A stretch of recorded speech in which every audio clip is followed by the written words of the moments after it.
in mind, and funnily enough there's a bit of Yeats thrown in the middle of this that I just threw in. So this is Ioho The Yew. When the Dervid walked through the woods of old, solemnly stalking, he was dressed in white and gold, to visit and dwell amongst the ancient yews, where his guide would reveal what he needs to choose. There were pilgrims resting in a cell, carved in stone, over there by a bridge's well, while others tramped by.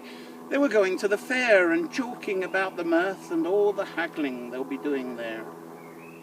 Bard, dare you come here once more to muse over the mysteries that are ready to pour over these heathen types that are 150% proof, overgrown by their diet of gospel truth.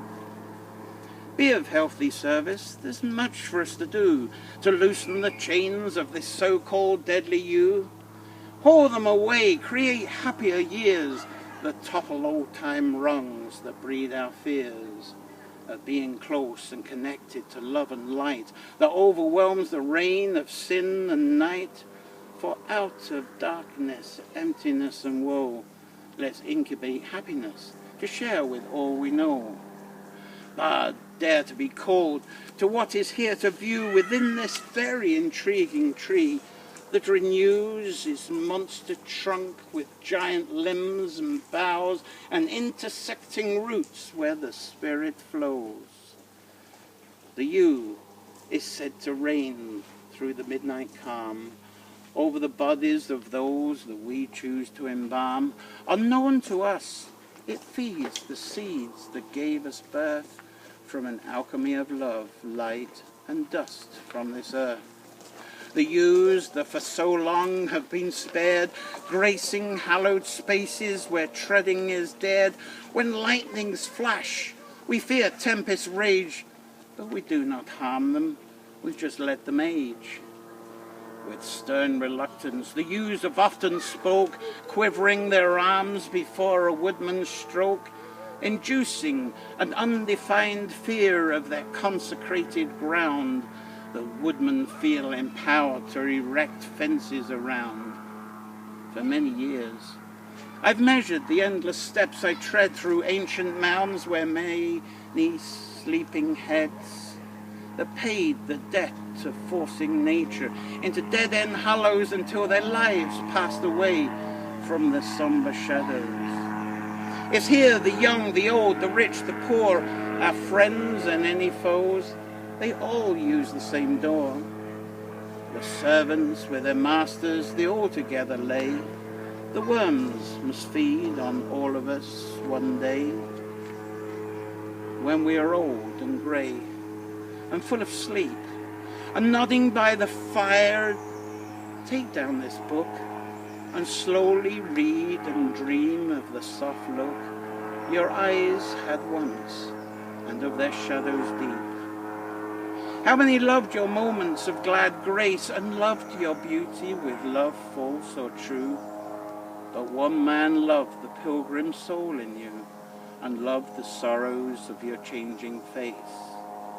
And bending down beside the glowing bars, murmur a little sadly how love fled and paced upon the mountains overhead and hid his face amid a crown of stars. I love to retreat among the trees, away from the worldly cares. It's where I'm set free, separating me from any recognition of headstones, reminding me there'll always be life in these bones. When will real tongues affirm the resurrection, instead of giving us false direction? It's belief in tenderness that must become the handle that lifts and cares, may be gentled by a candle. So inside the church, the stained glass casts light that's blue, floating light that freezes us into the cold pews. Our hands and faces stiffen with holiness, our spirits are baptized with its starkness. This old yew which grasps at the stones that name the underlying dead, the fibres net the dreamless head, the roots are wrapped around the bones. Nay, traveller, do rest here. It's a lonely tree that stands far from all human dwelling. Now what if here the bee love not these barren boughs? So who, through any silent hour of inward thought, can revere the lowliness of heart it must be thwart? Bard, this yew connects all that you are, all that you seek. There's no openings, no conclusions. No, that's not weak. Yes, you can always be evergreen, always be part of all that you've seen, solid and dependable, as nature has made you. Wise bard, connecting with all like the regenerating yew. We will leave you now, but as we leave, we also return. We can never serve all that all will ever learn, but we can give all that we have through our voice, through our scripts, as we are now bonded friends in this life and to the next. That's You the Yew. It's a mammoth one.